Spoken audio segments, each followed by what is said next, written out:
person by nature. I've fallen over substantially 3 times in the last few years. First time I fell over, I hurt my knee. Now, a problem that exists when you are not skinny is trying to convince someone that a part of you is swollen.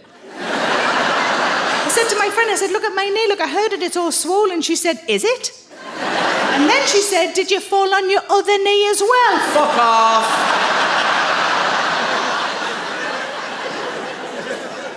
Second time I fell face front. Now, if you've ever fallen face front, you'll know there's a degree of slow motion about a fall like that. It's a little bit, no. The whole time all I could think of was, don't smash your glasses, don't smash your glasses. Glasses are fucking expensive. Miraculously, even though I fell face front, I did not smash my glasses, and that's because I was saved by my tits. My husband, who saw it happen, said I was lying there with my hands slightly up, my feet slightly up. He said it looked a little bit like you were skydiving. Third time I fell, I hurt my wrist and my hand. It didn't heal itself properly, so I had to go and see a physiotherapist. And the physiotherapist said to me, can you tell me what activities you're doing when it hurts the most? No.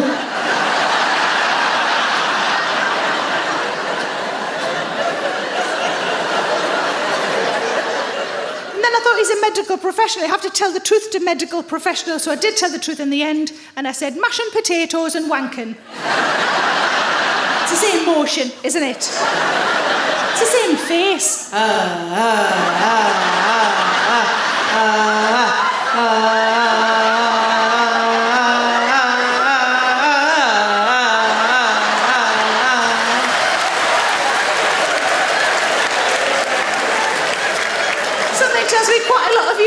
Potatoes in your time. The physiotherapist said, I'm going to give you an exercise to do. He said, you won't believe me, but I promise it works, but you won't believe me. I said, what's the exercise? He said, doing the dishes. And I said, what kind of handmaid's tale bullshit is this? And there was a curtain in his room we could get changed behind. I lifted it up, fully expecting to see my husband just crouch down, whispering, dishes, tell her dishes, and hand jobs. I'm going to do the dishes and deprive my husband of winning a crystal. Are you mad? Give me a word if you've heard of the term, the 7 signs of aging. Oh, there's quite a lot of you. For those of you who haven't, let me tell you what they are. The 7 signs of aging are this: dark spots, wrinkles, saggy skin, dry skin, dull skin, and visible pores. And the reason they're all skin-related is because this is what we're told by skincare companies. This is not what my 7 signs of aging are. I've written them down for you. Let me tell you, this is my 7 signs of aging. Number 1, you have more baths than showers. Mostly because you've got more time, but also because sometimes things need a steep.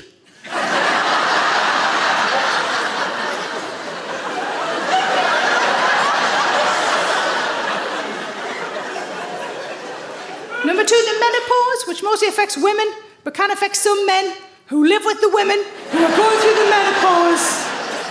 And to those men, I say, boo fucking who. One thing you might not know is that before the menopause is something called the perimenopause, and before that is the perimenopause, where you still get the hot sweats, but they smell of lemon and herb. Some of you are pretending you're too posh for a Nando's joke, which is hilarious given where we are.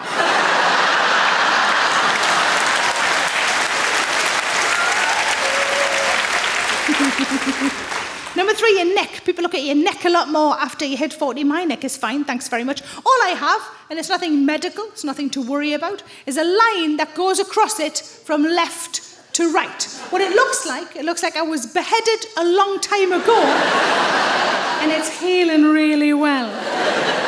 The only trouble I ever get from my neck is that every now and again that line needs a little dust.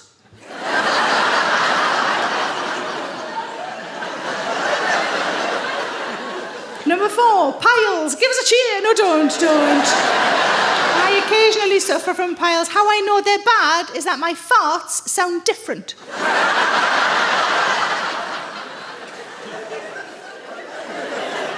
Number 5, you need a weekly tablet box. Give me a woo if you, like me, use a weekly tablet box. Loads of you. Sometimes it's the only way I know what day it is. Oh, Tuesday's tablets must be fucking Tuesday. When I collect my tablets from the chemist, they fill a shopping bag. They fill a fucking shopping bag. Now, the last time this happened, I bumped into a woman that I know. I'd call her a friend, but I wouldn't mean it. We've all got those people, haven't we? You know those people you don't remember how you got them in your life, so you don't know how to get fucking rid of them. She's one of those. She's not a nice lady. She makes me feel uncomfortable. But I bumped into her. She pointed to my thankfully unmarked shopping bag, and she said, have you been treating yourself? And I just said, yeah, because I thought, what's the alternative? What I really want to say is, oh no, in here are some anxiety meds that make this fucking conversation bearable. Also, if we do have any really young people in the room, a pillbox is not what you take to a nightclub. Different thing. Although, if you are in a nightclub, it's still important to take your meds, isn't it? My thyroid's not going to start working just because I've had a hooch, is it? No.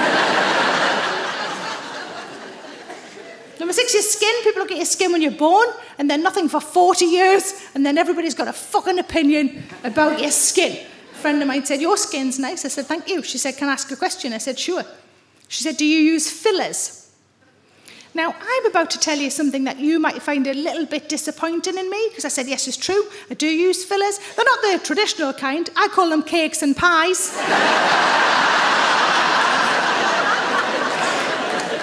I put poison in your face when you could put lovely things in your mouth. I just don't understand the logic, I really don't. I do like to buy skincare. I refuse, however, to buy anything that calls itself anti-wrinkle, because I myself am not anti-wrinkle. I've got wrinkles, I'll get more, it's absolutely fine. I'm not going to spend 30 quid on something that reckons it stops fucking time. I'm not doing that. I buy moisturiser for the same reason we all buy moisturiser, because isn't it nice to feel a little bit slippy before bedtime? The last time I bought skincare, the website I bought it from said, because you've spent over X amount of money entitled to a free sample, choose one of the following things, we'll send it on. Great, I love a freebie.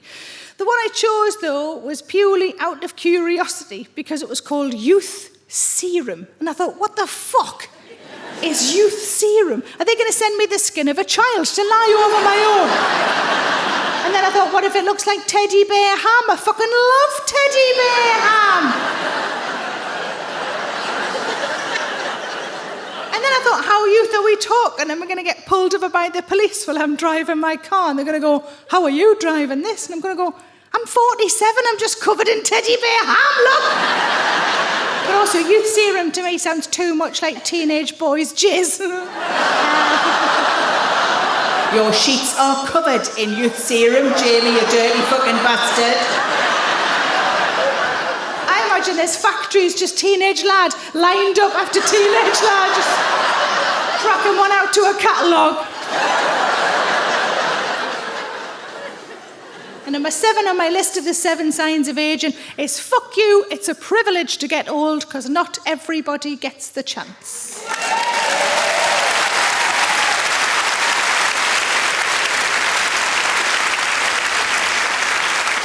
And I don't just mean people we've lost, I also mean people like Madonna. Stay with me. So,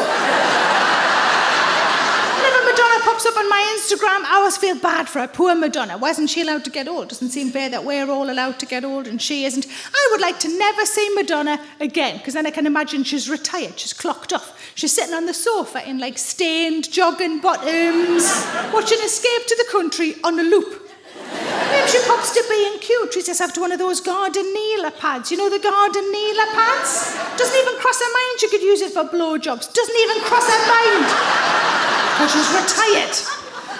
She could hang a crucifix back up on the wall instead of jamming it in her fanny like she did when I saw her at the Manchester Arena that time. I'm sure Jesus would be relieved. And he's been in some tough spots, as we know. She could reappropriate a cone bra for when people come round, turn it upside down, crisps in one, nuts in the other. I think it might be because she's in America. I think if she was over here, we'd treat her better. I think if she's over here, the rest of her career would pan out as follows. I think she'd do 6 months behind the bar at the Queen Vic. Then she'd do a regional theatre tour of Calendar Girls with 2 loose women in a Nolan. And finally, she would fuck a professional dancer. Sorry, do Strictly.